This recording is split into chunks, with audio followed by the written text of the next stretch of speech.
And we are live. Welcome back to Takes by Fans. We have a great show for you today.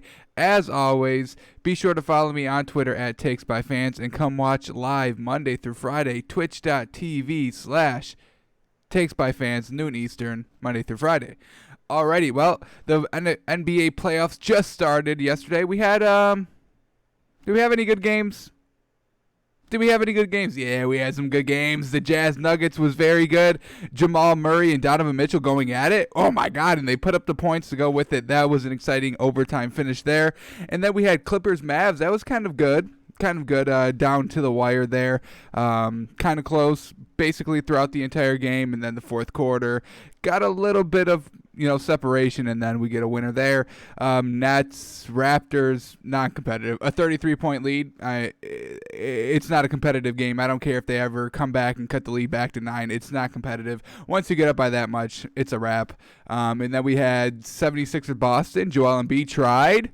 He doesn't have a number 2, which sucks, which you definitely need in the NBA, if not a third. Most teams need 3, so if you have 2, you maybe can make it do, but you cannot do it just with 1, and that's what the 76ers were trying to do yesterday, just not really worked. Alrighty, we'll break down all the games from yesterday. We'll update our cash trash list. We'll give you the moneymaker for today's games, tipping off at 1:30. So we'll try and get all that squeezed in by tip-off time. All right, couple of things that we do have to talk about first. Couple of not really breaking news. The SEC schedule came out yesterday. It's college football. This is what we have to deal with. This is what we have to deal with because of Corona. It's going to be at least something, right? SEC, it's all in conference games.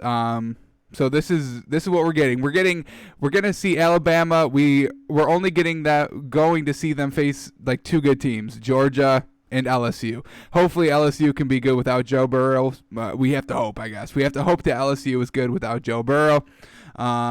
We have to hope that Georgia's still good. Their defense is usually always top notch. So hopefully Georgia is good as well, or Alabama is just going to pretty much win the SEC.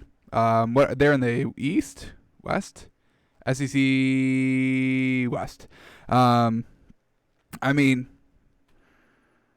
Yeah, that's it. Two good Alabama games. They don't even have to face Florida. Florida hasn't been good recently, but historically this rivalry of Alabama-Florida, usually gives us a kind of a good turnout. Same thing with, Alabama-Auburn. We do get that on 11/28. And then we have the championship game on 12/19, and that will be it because there will be no, football playoffs. There will be no first 4 in, debating all of, who gets in, who gets out. There will be none of that. It will just be SEC championship game. It sucks, but I guess it's something, so we have to take it, I guess. LSU, who do they got to face? They got Florida, Auburn, Alabama. It's just going to be, I don't know. It's just not, I want to see, Alabama, Ohio State or something wild. I want to see Alabama, Michigan, I don't want to just see Alabama go through Missouri and Texas A&M and then Ole Miss, and then they have to face Georgia, and, does it really even matter? And then they go and face Tennessee and then Mississippi State, and then they get LSU, and maybe they're still good, but maybe not, and then maybe it's just a blowout, and maybe, Alabama is just rolling through teams, and then they get to the championship game, and then, hopefully they have to face, they're in the same as LSU, so hopefully they face Georgia. Georgia's in the SEC East, and they're the only good team in that division, so hopefully we get Alabama, Georgia in the SEC championship game to kind of make up for a lousy schedule that is going to be kind of blowouts everywhere because, besides for Alabama, Georgia, and LSU, the SEC is not very deep or very good in general.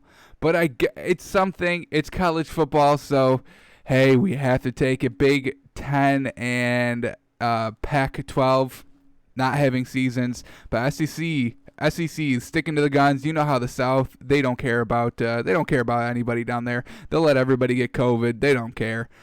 So SEC football is still going strong, tipping off on September 26th. So hopefully we get a little bit of hopefully we get some good games. That's all I'm asking for. I want to see some good college football now that we can't talk about, top lists and, first 25, top 25, and then going into the playoffs. We can't talk about any of that, which is annoying. It's just annoying, especially, takes by fans because we're trying to talk about sports like that. But we're not going to be able to argue anything. So I guess we just have to leave it up to the SEC. Hopefully, the bottom of that conference, Missouri and Kentucky and Auburn, or not, Auburn's kind of usually decent, really middle of the pack usually all the time. But hopefully like Arkansas can keep it up defensively, Vanderbilt. I just want some good teams. That's it. Just be good, please. Everybody's watching you. We're all counting on you to provide a good product to us. So please try and do that. That's all I'm asking. Just try, do your best, and give us some great competitions because we're just going to see SEC teams going against SEC teams from September 26th to December 5th. So that's what we're getting. And if you don't like it, well, too bad for you. That's all we're getting. So we have to kind of force ourselves to enjoy SEC matchups the entire season. That's all I'm saying. Alrighty, let's move on to football, NFL, right? We got the rookie coming in, Chase Young. Let's see him. Let's see him going in on this drill. Here he is. Oh, just sheds him. Get the fuck out of here. Looking strong, looking good. Looking like a grown man, even though he's a rookie, first year. He's looking for Defensive Player of the Year, y'all. He's looking to turn this Washington football team around. You can tell. Look at him go. Sheds the offensive lineman there. We'd love to see it. Continue what you're doing, Chase Young. We are definitely looking forward to seeing what you can provide, especially like under Ron Rivera. He's going to set the kid right. He's going to make sure that he's in a position to succeed every week on the field. So Chase Young, top candidate for Rookie of the Year, top candidate for possibly Defensive Player of the Year. Maybe. Definitely can challenge it. At the defensive line position, you can impact the game so much. So Chase Young, hey, he's already looking good. He's already looking like he's fitting in. He's already looking like a grown man in a grown man's league. So well done to him. Who else do we got? Any other footage coming out? We do have Josh Allen. He's throwing the deep ball. Look at him go. Look at him go. Let's see if we can. Yeah, we can't even tell how long this is.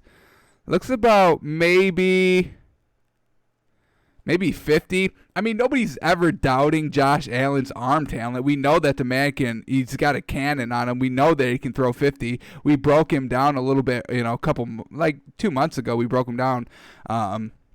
It's just, can he accurately hit this on a consistent basis? That's the real question. Anybody I can make this throw, wide open, no pressure. I can make this throw. But can he make this consistently?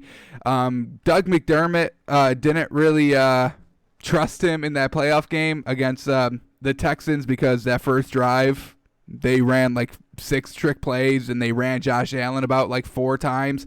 So that's kind of telling me that McDermott really doesn't kind of trust Josh Allen that much to be consistently delivering the football. So we'll see how he plays out. I know people in Buffalo are thinking he's the next Jesus Christ. He brought the Bills to the playoffs last season, so I guess I can kind of see where they're getting at. But we'll take it a little bit slow with Josh Allen coming into this season. But I obviously wish him the best of luck. I want to see great competitors compete at a high level, every week in, week out, and put up some great performances and have some great competition. Because that's what we're all about here. It takes by fans, great competition. That's all I want to see. Alrighty. Then we move on. Oh, we got some great news, man. Look at Alex Smith back in action. I'm going to blow this video up a little bit. Here he is. Oh, look at him go. Oh, yeah, the nice little 3-yard dump. Hey, he's back at it, baby. Let's watch this drop back. Coming off that right, I think it was right leg. Just obliterated. We do have the video. We will watch it. But here, or is it him right here? No, it's him. It's number 11. Here we go. Here he comes. What do you got, Alex Smith? Taking turns in this team drill here. The third stringer. Here he is. Oh, yeah. Look at him go. Let's watch the drop back. Here we go. Watch the legs. He looking comfortable? He is kind of looking comfortable. Solid. It's just a, simple couple step drop, 3-yard out. No big deal. Was that like a 1-step, 2-step drop?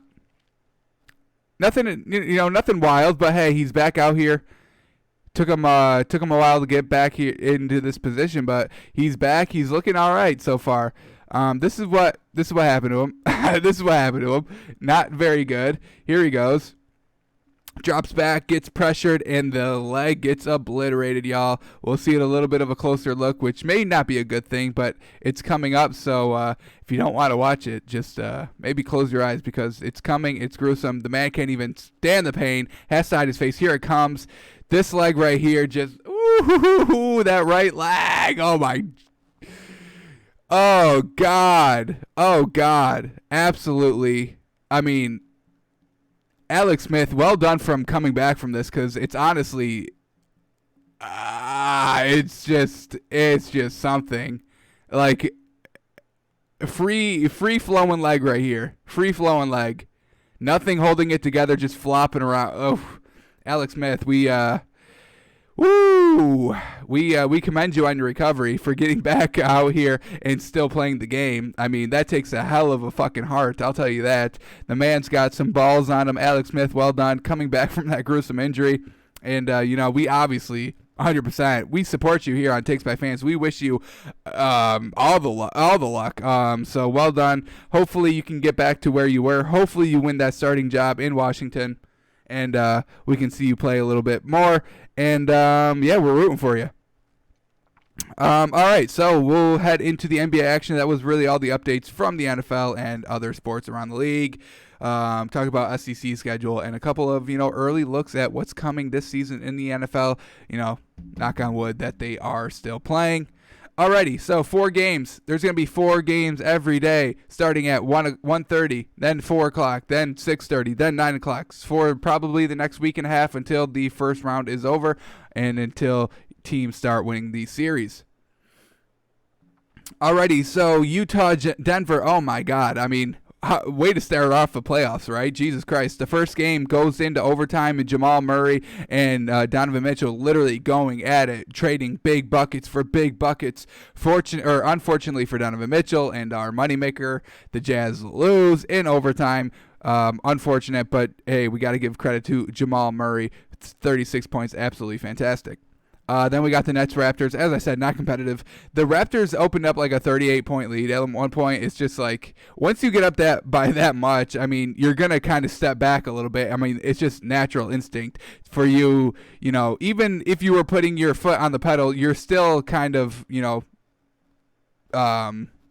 running out the the clock a little bit, your play clock, and just your urgency's not there, so you're obviously not going to be making clutch buckets because the urgency's not there. You're up by 30. Does it even matter at this point? Yes, Brooklyn kind of cut the lead down to 9, but then they flipped the switch right back up and then they win by 24. So non-competitive game by the Nets.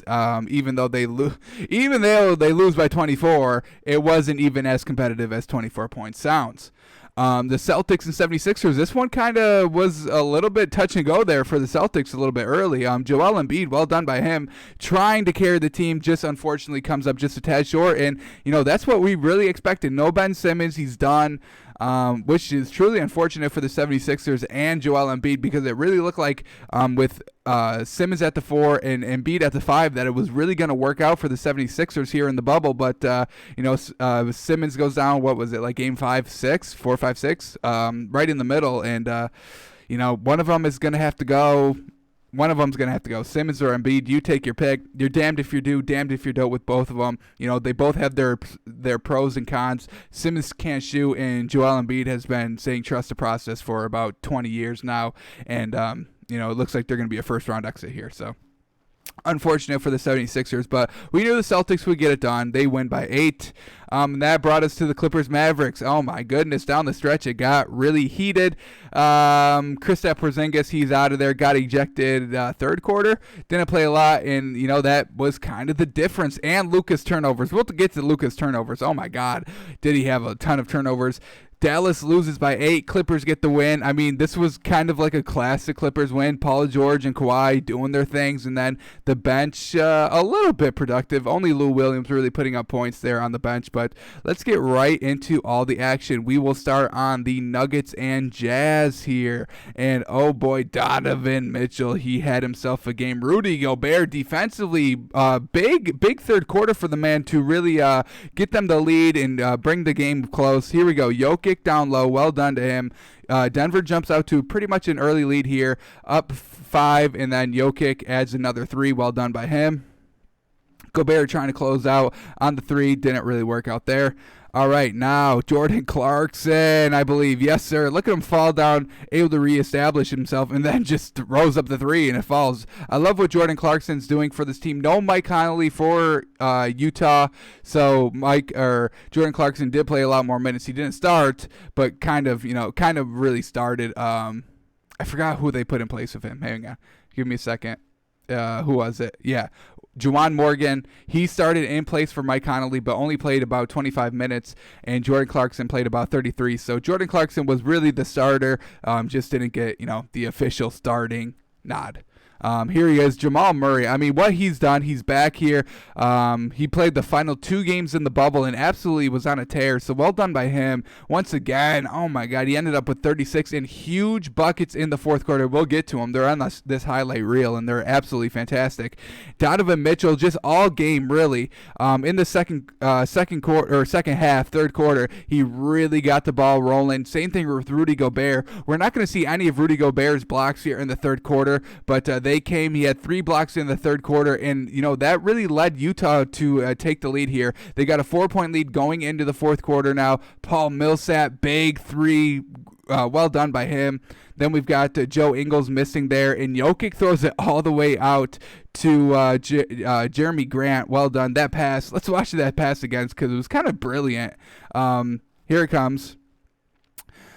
He's going to grab the rebound and then one-hand pass basically the entire court. Jeremy Grant, well done to finish on the other end. And Denver takes a 1-point lead on that. Now Donovan Mitchell, they're down 1, huge 3. Look at the man, cold-blooded, yes sir. Now they're down by 1 again. Who do you go to? I mean, Donovan Mitchell to Rudy Gobert. I mean, one of the best duos in the league, if you ask me, defensively and offensively. Look at Donovan Mitchell pull up, takes a 2-point lead there, but now it's going to be Jamal Murray's turn. He's like, oh yeah, I can hit threes too. Look at that. Down 4, hits a 3, brings them within 1. Now down 3. Here he goes for the tie. Look at that step back. Oh my God, creates all the space. Ties it at 111, and now he says, I want the lead. Another little step back on Joe Ingles. Gets it to fall. Absolutely fantastic there. Great scoring there late for Jamal Murray to take the lead, tie the game, does everything. But Donovan Mitchell says, not so fast. I can do that too. Hits the mid-range jumper. Jokic on Gobert for the win. No, great defense by Rudy Gobert. I love this man, y'all. I'm big on Rudy Gobert defensively. Great defense here to close out the game. You think Jokic is going to have the extra step here. Let's watch this last play again real quick. Off the pick and roll switch. He's able to get off of Jamal Murray, goes all the way back to Jokic. Jokic pump fake, thought he had Rudy Gobert, but Rudy Gobert able to gather, challenges him as Jokic throws up the sky hook, if you will, and just forces it to be off just a little bit. He's pissed. He's pissed. Thought he had him. Rudy Gobert, well done. But then in overtime, I mean, Utah just could not score in overtime. That was all it. Monte Morris hits a big 3. Jamal Murray's going to ice the game here, and that's it. Jamal Murray says, hey, we're going back up. No, I'm throwing it out to Jokic, and Jokic was like, yeah, I didn't hit the buzzer beater, but I'm hitting the nail in the coffin in overtime. Well done by Jokic and Murray. Down late. Big buckets by Jamal Murray down late. Oh, boy. That man is something special. Clutch is I think he's clutch. Probably he could probably challenge Carmelo Anthony for being, the clutch player. If he played all 8 seeding games, he probably would have been clutch player of the year.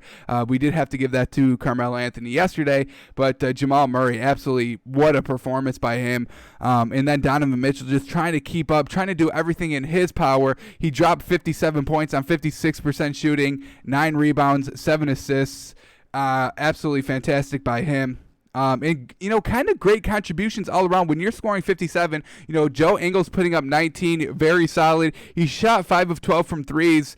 No big threes late. He had a lot of his threes in the second quarter and third quarter. Nothing big coming out of him in the fourth quarter, unfortunately. Rudy Gobert, 17 points, a little light on the points. We would have liked him to jack those numbers up a little bit. 7 rebounds, also just a tad low for 42 minutes, but he is going up against Jokic, so we could maybe give him a little bit of a break, but we do need him to step up his performance if Utah is going to be able to compete with Denver. Donovan Mitchell needs Rudy Gobert to step up, or Joe Ingles to put on a little bit more of a show late in the game. Also, Juwan Morgan just really ineffective all game. Jordan Clarkson really kind of stepping up in that space for Mike Conley not being there. Jordan Clarkson putting up 18 points very well, 4 rebounds, 3 assists. Not too bad. Jordan Clarkson, he's a great piece off the bench, so we need him just to step it up a little bit more as well. It's unfortunate. Denver's very good, so you need Donovan Mitchell to have a great game. You need Rudy Gobert to have a great game defensively. He needs to start locking up Jokic just a little more. Jokic, he had him in the fourth quarter, but then just when shooters are starting to hit in Denver for overtime, Rudy Gobert just needs to step up on Jokic just a little bit then. We saw Jokic hit that kind of nail in the coffin 3. It's unfortunate. He does have that range. Rudy Gobert really doesn't, so it's a little mismatch once they start bringing Jokic away from the basket. They usually have him down low in the first quarter and then slowly start bringing him out. And it worked in this game. It doesn't always work, but it did work in this game. So got to give Denver credit for that. And then Royce O'Neal, you have to step up your game. 3 points, we need more from you than that. Yes, 7 rebounds is good, but geez, we need scores. I know Donovan Mitchell did have 57, so everybody else's points is going to be a little bit low, but 3 is a little bit unacceptable if you ask me. So definitely they have to step it up. They are definitely missing Mike Conley. I didn't know if it was going to be that big of a blow to them, but hey, Mike Conley, your son's born. Hey, why don't you get back to the bubble? All right, already. So Jordan Clarkson. He's always going to get you what he's. Off the bench, he's always going to provide you great numbers off the bench. But Juwan Morgan cannot make up for Mike Conley. I'll tell you that. Then we go to Denver. Michael Porter Jr., a little bit of a not-so-good game. 13 points, 3 of 7 from 3. Not great, but 8 rebounds. I'll give him that. He had a bit of a lull game. I don't expect him to, stay below like 15 points. I expect him to really pop off. We'll give him this one game, but expect Michael Porter Jr. to go on a tear here as this series progresses. Jokic with 29 points and 10 rebounds. Absolutely fantastic by him. Jamal Murray, 36 points. We saw him hit big shot after big shot late in the fourth quarter. Absolutely fantastic. He shot 65%, 36 points, 9 assists. Fantastically done. 2 players on the bench in double-digit scoring. That's what we love to see here. Monte Morris, we saw him hit a big bucket in overtime, 14 points for him, and Jeremiah Grant, well done by him with 19 points. Another thing I did want to point out is Rudy Gobert, 4 blocks in the game, 3 coming in the third quarter. He was the only one that blocked a shot for the Utah team, so well done defensively by him to get Utah back out in front in the lead as the third quarter closed out. Unfortunately, Denver just was able to make the shots in overtime. That's really what it came down to. This game was very tight, very close all game, but then in overtime, I know it says the Nuggets won by 10, but you would not think this was a 10-point game if you watched the entirety of regulation. You would think that somebody won by 1 or 2 points, and just unfortunately, the shots fell for Denver in overtime. That's really what it came down to. So when you're betting this game tomorrow when it's back on, expect it to still be close. Don't just look at the score and be like, oh my God, they won by 10. That was a blowout. No. Very close game. The overtime, just in overtime, shots fell. That's how the game ended. Unfortunately for Donovan Mitchell, who put up 57. 57, yeah, absolutely fucking wild. All right. Now let's go to, we had a great game for the first game. of the playoffs, and then we went down a little bit in quality, just a little bit here. I guess we can roll these highlights. Does it really even matter? Pascal Siakam there, big three, putting them up good. Brooklyn trying to stay in it. It's 18-12 here, and then it's gonna get a little ugly. We have to focus on the team's defense. That's what this highlight package is doing, because the game wasn't even close. They have to buy some time. But yeah, let's look at this defense. I mean, look at this. They all switch. They all know what to do. Look at, nobody's getting tripped up on, oh, do we switch? Do we stay? That whole thing. This team is very well coached, and you give it to Nick Nurse. Defense is all about coaching. Nobody looks lost on this defense. They all know what to do. Look at that. Fantastic. They all have eyes on the ball. They all are playing help defense. They got the 3-player here.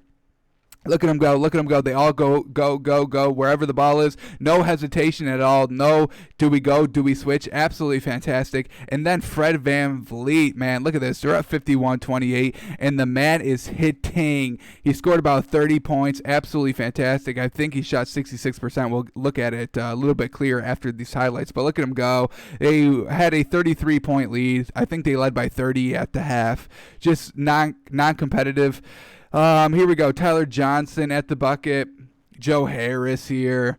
Chris LeVert will get into the action and cut the lead down a little bit.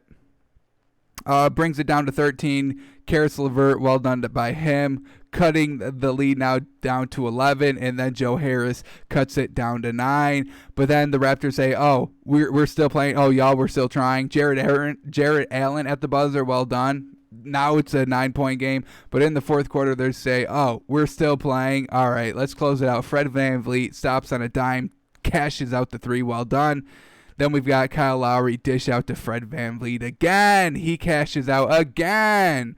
Is he going to do it again? No, he's going to give it to Serge Ibaka. Serge Ibaka had himself a game. I believe he was the second leading scorer for the team coming off the bench. Fantastic work by him. Let's get right into the stats now. We'll start in Brooklyn because they are a little underwhelmed. No, we're in Toronto, so we'll start it in Toronto. All right, Fred VanVleet, as I said, 30 points on 73% shooting. Very well done by him. And then you add 11 assists. He was responsible for a ton of points for the team. And then look at the starters, man. 12, 18, 13, 30, 16. I mean, fantastic. Fantastic. We know that. We know that this Toronto team is all about their offense. Team ball. Nobody's bigger than the team, and they shared the wealth. Look at this, man. 16, 30, 13, 18, and 12 points for their starting 5. Very well done. They all shot pretty well. Not really. Kyle Lowry with 21% and Siakam with 30%. Very low, actually. Very low. I take that back. Serge Ibaka, 22 points, second leading scorer for the team, so we give it to him. And then Terrence Davis, 12 minutes, 11 points. Well done by him. But, their starters got it done. Kyle Lowry didn't need to go off, and Pascal Siakam didn't even need to go off. It was Fred VanVleet. So we give all the credit to that man, and he may be on the catch list. He may be. You got to stick around and find out. Let's go to the Brooklyn side. Does it even matter? Timothy Luwawe Cabaret leading the scorers off the bench with 26. So we give him credit. Karis LeVert, what did he do? 15 points, a little low from what he's been doing here in the bubble so far. But, when you're running into just a great team all around offensively and defensively, this defense knows what to do in Toronto. They don't stutter. They know exactly where to go. Pick and rolls, they know when to switch, when to stay, and that's really all coaching. So we give a ton of credit to Nick Nurse for leading this Toronto team without Kawhi really back to where they were last season. Really did not take a step back losing Kawhi, which is absolutely fantastic. So Brooklyn, we knew you had no real dog in this fight. We gave you one. We said you may steal one game, but it wasn't game 1 because 30-point lead turns down to 9 and then jumps back up to 24. It's not going to work for Brooklyn. Toronto gets the win, 134-110, and starts off the series 1-0. All right, let's go to Philadelphia and Boston now. Here we go. Let's roll the tape. Jason Tatum had himself a game. Was there ever any doubt that he would? Joel Embiid trying to get ready. He's going to get started early here. Here he goes. Ooh, dunk there. They had an early lead. This game was kind of very, very close for the first 3 quarters. We'll see it get kind of blown open maybe just a tad in the fourth quarter, and Boston will never look back. There was Joel Embiid with the outside jumper. Here we go. Jason Tatum is going to start scoring now. There's the three. He's going to do it again. They're up 3. Make it 6 there. Well done. Going into the half, a minute left. Step back jumper. Big time bucket there. They go up 9. They got a good lead going into the third quarter. Here we go. Who's going to step up in the third quarter now for the 76ers? Well, Joel Embiid's going baseline. Curl around dunk. Well done. Cutting the lead down to 6. Jaylen Brown, though, opening it back up. Mid-range there. We got the miss. Alex Burks goes hard to the rim, finishes. It's a 2-point game in the third. And then we got Al Horford, the former Celtic, going in. He had himself a game. Look at him go. Gets his own miss.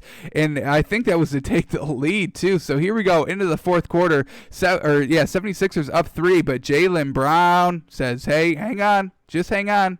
We're tying the game here at 86. Now 2-point lead for the Celtics. Jaylen Brown. Oh, no. Al Horford on his former team. Don't disrespect your former team like that. Wraps him up. That gets him a flagrant 1. He can't believe it. He's trying to go hard against his former team, but it does not work out. Here they go. 5-point lead, and this is where they don't look back. Jaylen Brown cashes out another 3. That's really the dagger. 8-point lead, and they don't look back. Gordon Hayward here gets a sprained ankle. Look at him. Look at him. I'll highlight it. Here we go. Steps down awkwardly. Comes down on the foot of, I believe that it's Tice. So unfortunate for him. That happened 3 minutes left in the fourth. You hate to see it. Didn't even really need to happen. What was the score there? They were up 10. Damn it. Damn. Up 10, 3 minutes left. Really don't need Hayward in there. Yeah, you kind of want to close out the game, but, 10-point lead with 3 minutes left. You pretty much have it secured. Unfortunately for him, we'll see how that affects him for the rest of the series. It's just a sprain, nothing, worse than that, but maybe he will take a game, maybe 2 off. They obviously need Gordon Hayward, but they probably don't need him so much for the series. Jason Tatum and Jaylen Brown were really carrying the team this game. So well done to the Celtics. They get the 109-101 win. Let's go into the stats a little bit. Jason Tatum, 32 points, 13 rebounds. I mean, classic Jason Tatum, 47% shooting, just a little low. That's kind of why he may not be in the cash list. That shooting percentage, if it was a little better, maybe we can squeeze him in here. I mean, great stats, great performance, but cash list performance, maybe not. We'll see. Jaylen Brown, 29 points on 56% shooting. Very well done by him. We saw Gordon Hayward. He only had 12 points. Good contribution. I mean, I don't really think they need him against the 76ers just right now, so I think the focus on getting him back to 100% on that sprained ankle. Don't try to push him. You've got, it's a 7-game series. Rest him for a game, see how it goes. Rest him for 2 maybe, and then, if things maybe start getting out of hand, 76ers win both games, maybe then you send him back in. But, maybe rest him for next game. See if you guys can compete. I think you can without him, because really it's only Joel Embiid that you have to worry about. Y'all got hitters all over the place. Your bench is very good. Marcus Smart, Enes Kanter, Wanamaker's kind of been showing out a couple games in the bubble. So no big rush, I would say, for Gordon Hayward coming back. Marcus Smart playing 31 minutes and only scoring 2 points. Not very good. Kemba Walker, I was a little disappointed by his performance, just a little bit. Finally off minutes restrictions, and he plays 34 minutes. 19 points is good. 5 assists is maybe a little low. I would like to see maybe like 24 plus points and 10 assists, but he's just coming back. I get it, but I would like to see him have a little bit of a better game.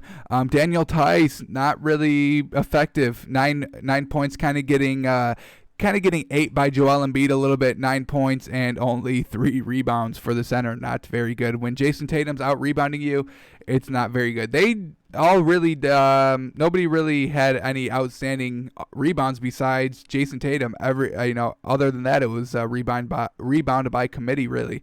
Let's go to Philadelphia now. They out-rebounded them by 7. They had 50. Boston had 43.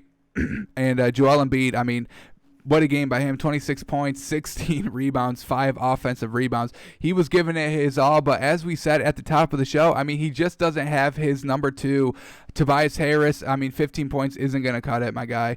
Unfortunately, also on 40% shooting, it's just not going to count it as a number 2. You know, these numbers would be good for like a number 3, number 4, but Joel Embiid needs the number 2. Josh Richardson with 18 points. He was the tied for second leading scorer for the team, along with Alex Burke coming off the bench. But, yeah, I mean, these numbers aren't going to get it done.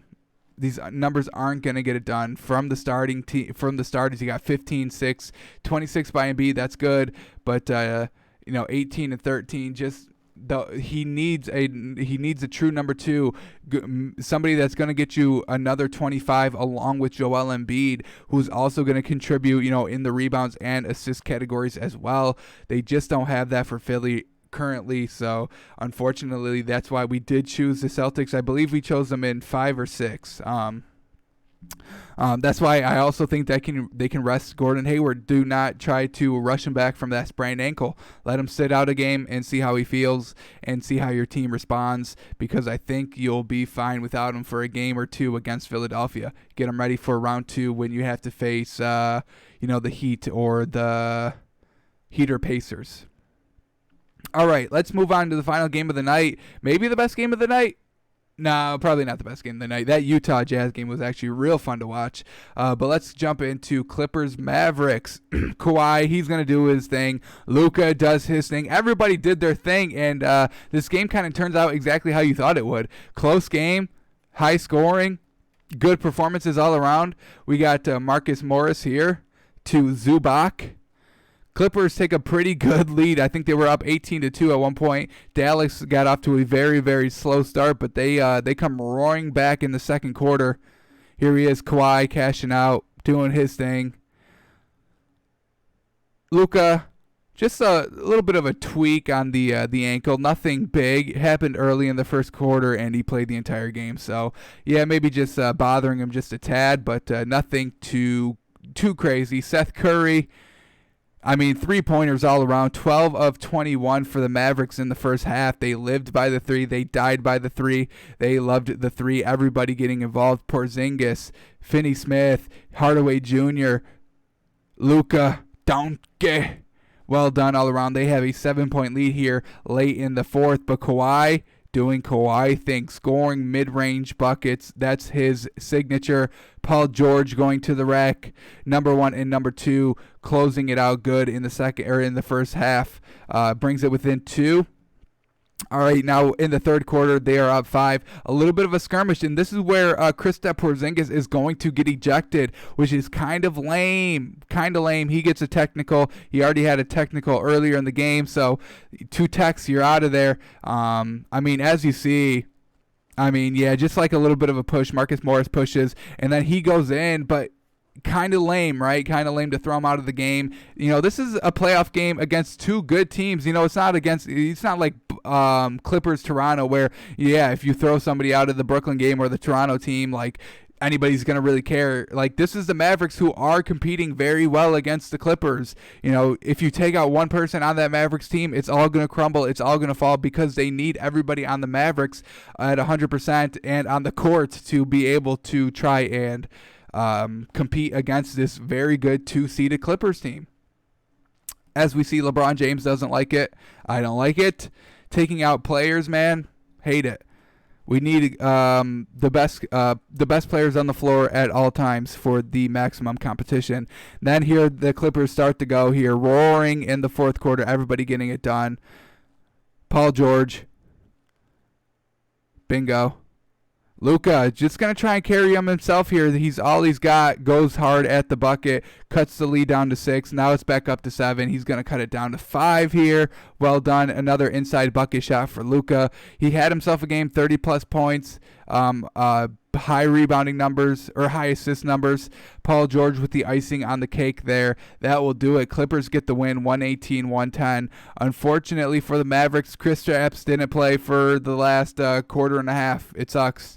That's game would have been a lot closer than an 8-point loss. Here we go on the Clippers team. Kawhi Leonard, like I said, Kawhi doing Kawhi things. 29 points on 52% shooting. That screams Kawhi. Well done. Also adding 12 rebounds and 6 assists. Paul George, 27 points.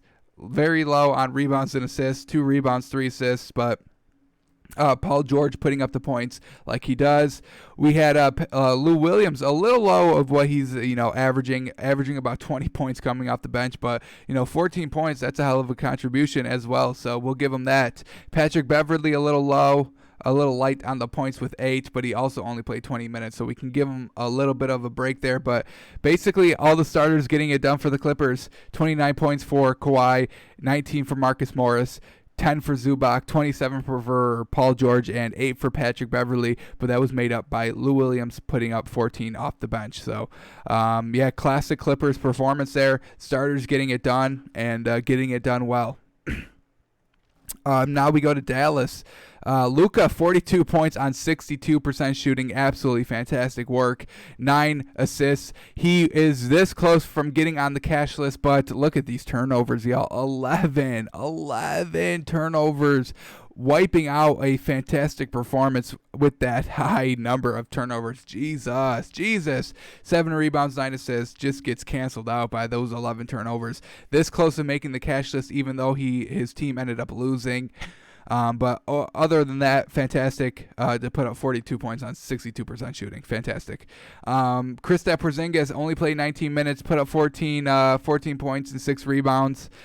We would have loved to see what this Mavs team would have been able to do late in the fourth quarter if he was still in the game. Truly unfortunate. So we will now have to wait till game 2 where he's going to come back out with a vengeance. So keep that in mind when the line comes out. Keep all these facts into consideration. Seth Curry, 14 points off the bench, well done. But Maxi Kleber, Jesus Christ, 3 points, come on, 6 rebounds in 33 minutes. Got to do a little bit better than that, especially with Kristaps Porzingis out. You needed to really step up your game in the second half, and he didn't. So truly unfortunate. He would have been their big man down low, but he did not really truly perform, and the Mavericks end up losing the game by 8, 118 to 110. Alrighty, well, that was the games from yesterday. Let's go to the trash list now, shall we? Alright, we do have to remove one person because they were the only one that performed yesterday. Well, kind of. He was the coach, Jacques Vaughn, coach for the Nets. We loved what you've done in the regular season, so we did decide to grace you with the cash list for one time, but unfortunately, you do need to come off now. That game against the Raptors, it was just not competitive. I know that you cut down the lead to 9 at one point, so I guess we can give you a little bit of credit for that. But when a team jumps out to a 38-point lead, it just doesn't matter. It just doesn't matter. So Jacques Vaughn, we knew you weren't going to be able to keep it up on this list just because, you're working with the Nets, but good run on the cash list, but it has to come to an end at some point. And game 1 against the Raptors seems like a good removal point for you. But we had some great performances that we need to reward on the cash list. Let's start with this Jazz Nuggets game. There's 2 players coming out of this game. I think you can guess. Let's start with the winning team. We'll start with Jamal Murray. Clutch as Clutch gets down late. We saw him hit, let's watch it again because it's absolutely fantastic what this man did late in the fourth quarter. Let's try and get it here. All right. Down 4. Here he goes. 1:40 left. Big 3 to cut the lead down to 3. Here he goes again to tie the game now with a 3. Ties it up. 2 back-to-back threes to cut the lead down to manageable and then tie the game and then to take the lead there with the mid-range step-back jumper. Absolutely fantastic by Jamal Murray. We love it. Does he make another one? Did he make another one? Who put them up at 15? We don't see. Okay. So, yeah, Jamal Murray, absolutely well done by you. 36 points, 9 assists, fantastic work. Clutch as Clutch can get. Your team ends up winning and by your performance. So well done, Jamal Murray. Going on the cash list, and I believe it is not his first time. I believe he's been on here before. All right. Now, I don't like to put players on losing teams on the trash or on the cash list, but fuck, I mean, I'm kind of stuck here. 57 points for Donovan Mitchell, 9 rebounds, 7 assists. He shot 57%. I mean, we have to give him credit for this performance. Absolutely wild. I believe this was he's now number 2 or 3 on the all-time scoring list in a playoff game with 57 points. I mean, it's absolutely wild what this man did, and he was pretty clutch himself in the fourth quarter. Just in overtime, the team just couldn't get it done in overtime. That's really what it came down to. I told y'all. Denver's shots just fell all around. Everybody was making buckets for the team, and nobody could get it rolling for the Jazz. So we're not going to penalize Donovan Mitchell for that. We are going to keep him on the. We are going to put him on the cash list for that fantastic performance. Donovan. Whoop. Am I spelling his name right? I think so. Donovan Mitchell, welcome back. It is not your first time on this list either.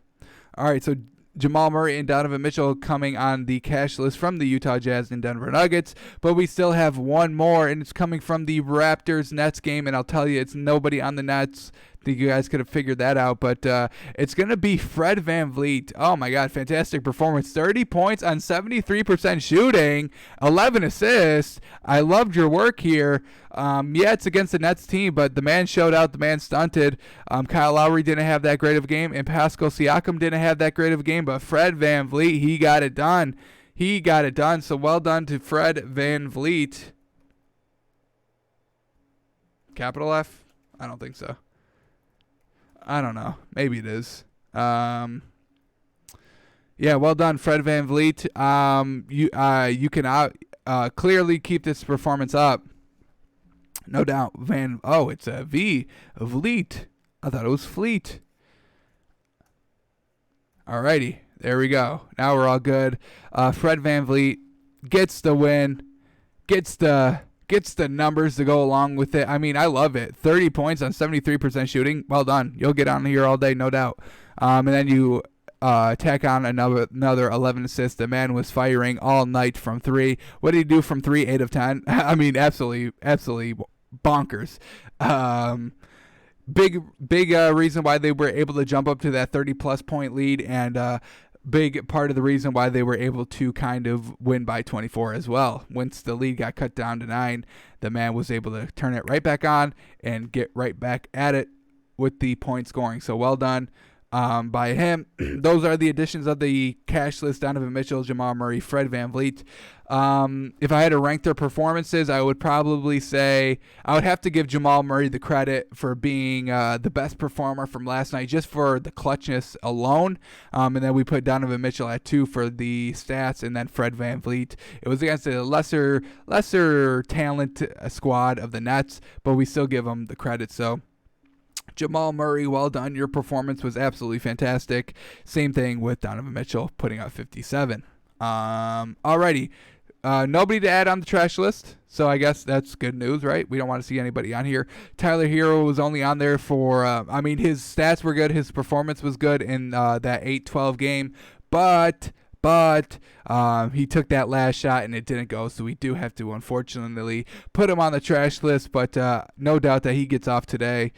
They face the Pacers. We got a couple of good games today. This may be the best day of basketball, to be honest. Or we're gonna get started with a little bit of a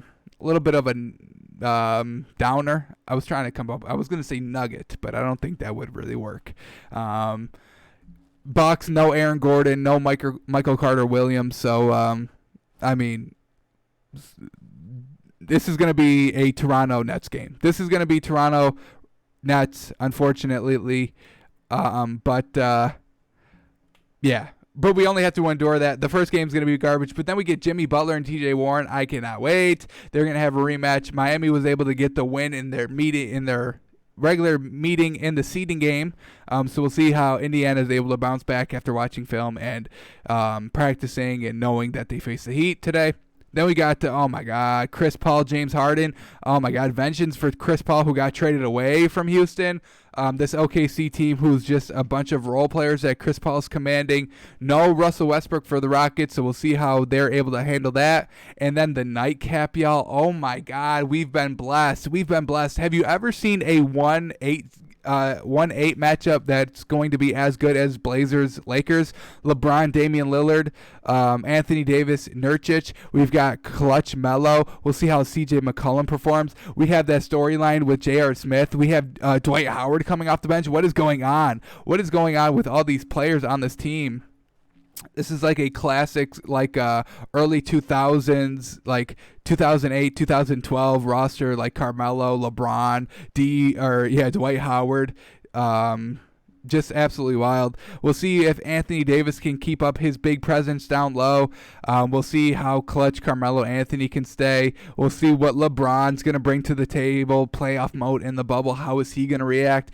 This is going to be easily the most anticipated game of the night. I can't wait. It sucks we have to wait till 9 o'clock to find out, but once it's here, it's going to be fun, y'all. It's going to be fun. So we do have to just endure a little bit of a downer game at 1:30, but other than that, it's going to get better and better through the night. Do not worry. All right, so let's do our moneymaker. Let's recap what we did yesterday. Just real quickly. All right, we had Jazz. We had a 3-team parlay. Jazz plus 4.5, Celtics minus 6.5, and Mavs plus 6.5. Well, it was all close.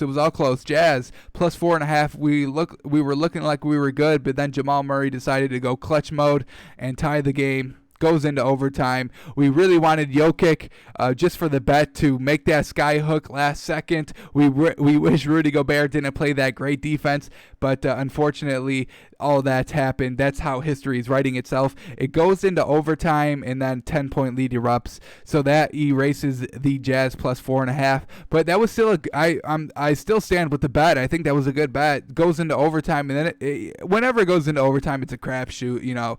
So I still stand by the Jazz plus 4.5. If it's still Jazz plus 4.5 tomorrow, which I don't think it will be, I predict that it's probably going to be Nuggets minus 1.5, minus 2. I think this line's going to come down a little bit, unfortunately, but we still probably take the points. I think we stand on that. I think we stand on taking the points whenever a team's getting points in the series, to be honest. So, but we'll keep on that. I do stand by this Jazz plus 4.5. Then we go to Celtics minus 6.5. We thought this was going to be not as competitive as it was.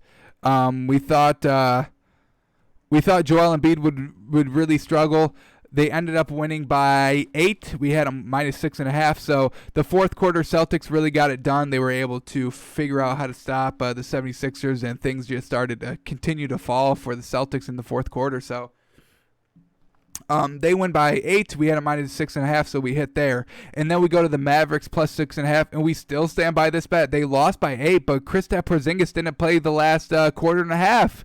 If he's still in there, that bet hits all day. So, just some unfortunate circumstances, the overtime finish, and Kristaps Porzingis gets kicked out of the game, and we would have hit this bet. So I'm still standing big on this bet. I still stand by it, even though we only hit 1 of 3. It's just, unfortunate circumstances that really derailed us in the Jazz and Mavs game. But, if these are still the same lines tomorrow, which I don't think they will be, I hope they are. But if these are still the same lines, we're taking it again. We do not care. This is still a good bet. We'd bet it again. If we can go back in time and switch around, we'd still bet it like this, because just unfortunate circumstances. As I said, the overtime and Kristaps Porzingis getting knocked out the game. So that's what we did yesterday, but we're going to hit today. Before I look, I'm not looking, I swear I didn't look. Let's try and guess the lines with no Aaron Gordon. All right, I lied. I did look at the Orlando and Bucks line, because I wanted to see how much it moved when Aaron Gordon and Michael Carter-Williams were officially out. Unfortunately, I didn't look before, but I do know that it climbed all the way up to 12. I did know it was 12 before we went live at like 11:50. I looked at it. So this one's tough.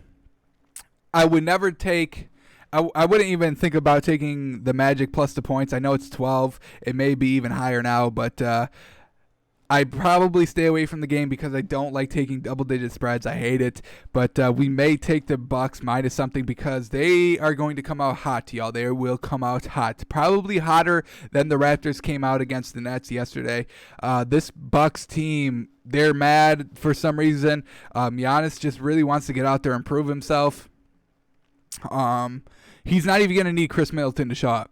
He's not going to need Chris Middleton to show up at all in the series. Giannis is going to go get 40 a night, guaranteed against this sorry Magic team. And Chris Middleton, if you put up 10, that's fine. But save your good games for the second round when you have to face probably the Heat or Pacers when you have to face them. So keep Chris Middleton a little bit in the dark in this series. Don't need him too much. Heat, Pacers. This is probably going to be like Heat -3, close spread, and we probably take the Heat. We still like the Heat. We are still going to ride with the Heat. Their outside shooters are good. Now that the playoffs have started, they have a little bit more urgency, a little bit more up-tempo. Jimmy Butler and Goran Dragic will do their parts big, and yeah, I think everybody is good to go for the Heat. Let's just do a little bit of an update here. Derrick Jones Jr. probably is going to be a game-time decision. His neck got injured. He ended up, I believe he had to get carted off the last game. Derrick Jones Jr. Game-time decision. Jimmy Butler game-time decision, but, I mean, he'll play, no doubt. But other than that, all good to go. Let's take a quick look at Indiana. Victor Oladipo, T.J. Warren, Miles Turner, all game-time decisions, but they're going to play. Come on. This is the playoffs. Teams will start to play, or players will push it for playoffs. All right, Thunder Rockets. This may be a little bit hard to call. Maybe with Russell Westbrook out, you probably do like Rockets -2.5 to 3. But we may start with the OKC Thunder. I think they have just a little bit of a chip on their shoulder. Chris Paul getting traded from Houston to OKC, and they're able to get the 4th seed. So the Rockets, falling from that 4th seed spot down to the 5th seed. Not that it makes a difference because there is no home court advantage in the bubble, but still, I mean, well done by the Thunder to climb the rankings. Why not, right? So this one's going to be interesting. See how James Harden is going to fare in the playoffs. He is rested. We did see that not a lot of they are calling the playoffs like they usually call the playoffs, tight, letting them play, not calling every tic-tac foul. So that may not fare well for James Harden. Again, he will be rested, but he's not going to get the calls. So, the refs, we saw it yesterday. They're kind of calling it like normally they would do in years past. Nothing's changed. So, that's not going to fare too well for Houston, as it hasn't in the playoffs the past years. So we may, if the Thunder are getting points, we may take that for game 1. Then we go to the Lakers and Blazers. I really don't know where Vegas would put this line. Maybe Lakers -3, but I don't even know if we take the Lakers. I honestly don't. I think Portland could win outright. Their starting 5 is a little bit better overall. I mean, obviously you have LeBron James, so that cancels that. I mean, that's the best player. So, but the way Damian Lillard and Nurkic and Carmelo Anthony have been playing, they really need C.J. McCollum to step up a little bit. I think he's been a little bit underwhelming so far in the bubble. Anthony Davis needs to step up. We'll see. I mean, really, this Lakers team goes as far as Anthony Davis takes them because we know LeBron is going to do what LeBron does, but we've seen Anthony Davis put up like 8 points in a bubble game when he's playing 30-plus minutes, but we've also seen him put up like 38 points. So he needs to be more consistent here in the playoffs. And LeBron, he's going to talk to Anthony Davis, no doubt. No doubt. LeBron James will give Anthony Davis the hey, it's time. I'm cool with you. In the regular season, being up and down, but get your shit together. I'll send you out. So yeah, we'll see how that plays out tonight. So let's get right into the lines now officially. Here we go. Let's update it. Let's see what we get. Oh my God, the Magic Bucks has climbed to 13.5. I say we stay away from it. If we had to bet it, we obviously take the Bucks -13.5. I wouldn't even trust this Magic with probably like plus 20. I think I I think at plus 20 I switch to the Magic, but up until minus 20 I think we take the Bucks. Heat Pacers, Heat -4. All right, now that's a little bit higher than I would have liked, but I think we do take Heat -4. This will probably be a very, very close game. I think TJ Warren is going to come back from his last performance against the Heat where he didn't do so hot. He probably scores about like 25, 27. But I think the firepower, everybody on this Heat team can score, man. From the starting five until like 3 deep into the bench, they can all score and shoot from outside. So, and the Pacers have really proven that they need T.J. Warren to have a good game to get over 100 points. So, hang on. The over and under is over 215. This may be the better bet. The over 215. So, what is that?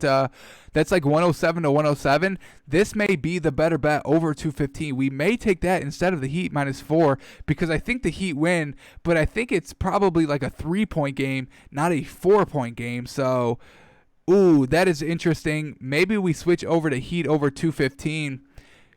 Makes it a little bit easier to cheer for both teams. It would be the first game of the night, so we obviously don't want to go out on that. So maybe we go a little bit safer and go over 215. They've been their overs have been around about 225, and they haven't really been quite getting there. They hit for us once, but we took them 2 other times, and they hit the under. But they both went over 215, I think, so that may be the better bet here. All right, Thunder Rockets is at plus a half. Wow, this is real close. Okay, I didn't think Vegas would put it at this close, but it is this close. Wow. Thunder plus a half, Rockets minus a half. The over is 224.5 points.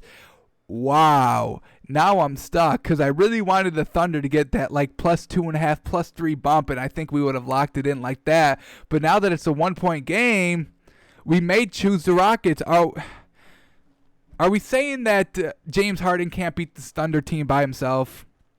Come on, man. I love what the Thunder's doing. They're a little bit like the Raptors. It's all team ball. It's all, kind of just a bunch of role players getting it done collectively. Great point guard, good coaching that's leading to a good record. Man. First game of the series, so it's hard to call it. Chris Paul with a little bit more of a chip on his shoulder from getting traded from the Rockets to the Thunder. Man, plus a half. Damn, I really wish I could have gotten that 3-point cushion. Truly unfortunate. Oh, man. We may take Rockets minus a half here. First game out, so it's a little bit hard to judge it. Thunder Rockets. No Russell Westbrook. Let's see if anybody else is out for this team. I think everybody else is good to go. Schroeder played their last seeding game for the Thunder, so he's going to be good to go. We've got Steve Adams. We've got Chris Paul. Yeah, they're missing Dort. Still, Dort is out. He's going to miss this first game. That's truly unfortunate. Kind of a good starter there for the Thunder. But now that Schroeder's good to go, may be able to make up for it just a tad. Let's go to the Rockets. Is it just Russell Westbrook? Yep, just Russell Westbrook. He's out. So full healthy teams, just missing one key player for the Rockets and one role player, Dort, for the Thunder, and it's still at a half. Wow. This is really tough. I was not expecting this line to be this close. It's kind of throwing me off a little bit. All right, let's go to the Blazers-Lakers game. We'll come back to this Rockets-Thunder. Blazers plus 6.5. Yes, we'll take it. 100%. Lock it in. Bet this. I would just bet this alone. A one-teamer. Bet this big. You're giving Damian Lillard plus 6.5 points. You're giving me a subpar Lakers team overall. I don't trust their bench. I trust Kyle Kuzma, and that's it. I trust LeBron. Yes. Am I trusting Anthony Davis? Not just quite yet. Not quite yet. Blazers, they've been in this we must win every single game mentality, and I think it's going to carry over into the first game, if not into the entire series. Give me plus 6.5. Yes, I'll take that all day. 6.5. Yes, lock that in. I think this is fantastic. So this was this may even be like a kind of a setup trap. Maybe Vegas wants you to take 6.5. But if it is a trap game, we're taking taking the bait, hook, line, and sinker. 6.5 for this fantastic Portland team all around that's been winning games. Yes, they've been winning close games, but they're still winning games. And close games plus 6.5, we'll take it. So I think this may be the safest bet of the night, if I'm being honest. Yeah, I'm going to count it. This is the Takes by Fans safest bet of the night. If you just want to put all your money on one game, this is the game to do it. Blazers plus 6.5. Just bet this and bet it big. Put a 10K on it and win another 10K. So double your money just on this game alone. We are going to do a 3-team parlay. We are going to call this Rockets Thunder game. We are going to call it... I'm running the numbers in my head. Calculations are crunching. This is so tough. I really want to believe in the Thunder, man. I want to believe in the Thunder, but playoff James Harden first round, I think he shows up. Let's go Houston -0.5. We'll do any corrections as needed going into game 2. Once again, with these 7-game series, take the information that you learned from that first game and apply it into the second game while you bet. You'll learn a lot, and you'll be able to correct maybe what Vegas is kind of overcorrecting. So while Vegas overcorrects, you stay level-headed. You look at all the figures. You look at the game from their first meeting, and you try not to you correct their overcorrection and try and get the win. So this is what we're gonna do. First game out. We're going to think that this Heat-Pacers game is a shootout. If it was -2.5, we'd probably take Heat -2.5, but I think it's going to be a 3-4 point game, and this 4-point spread is just a little too tight for me. So I'm going to go the over 215. No doubt that the Heat can put up 107. Hopefully TJ Warren has a good game, so he puts up his 107 to give us close to that over 215. That'd be 214. I get it. I'm just using it as a reference point. So there's got to be a winner. All that. So this is the official Takes by Fans moneymaker for today. We've got Heat Pacers over 215, Blazers plus 6.5, and Rockets -0.5. If you wanted to bet this Milwaukee game, I say you do Milwaukee -13.5. There's no doubt that the Bucks win the game. Orlando's not going to be competitive because Aaron Gordon is just. Are they going to be not 13.5 points competitive? I'd rather not take that bet. I don't like spreads like that. Because honestly, they fall apart late in the fourth quarter with just late buckets that really don't mean anything. So we tend to stay away from those bigger spreads. But everything else is looking real good. I love the Blazers plus 6.5. I love it. Damian Lillard's been on a tear, and we're not just ready to bail on that yet. So 6.5 seems like a solid bet to us. Alrighty, well that is it for today. First game's tipping off in about 20 minutes, so go and enjoy that. As always, follow me on Twitter and be a part of the conversation at Takes by Fans, and come watch live Monday through Friday, noon Eastern at twitch.tv/takesbyfans. Alrighty, and we will see you tomorrow. Thanks for coming.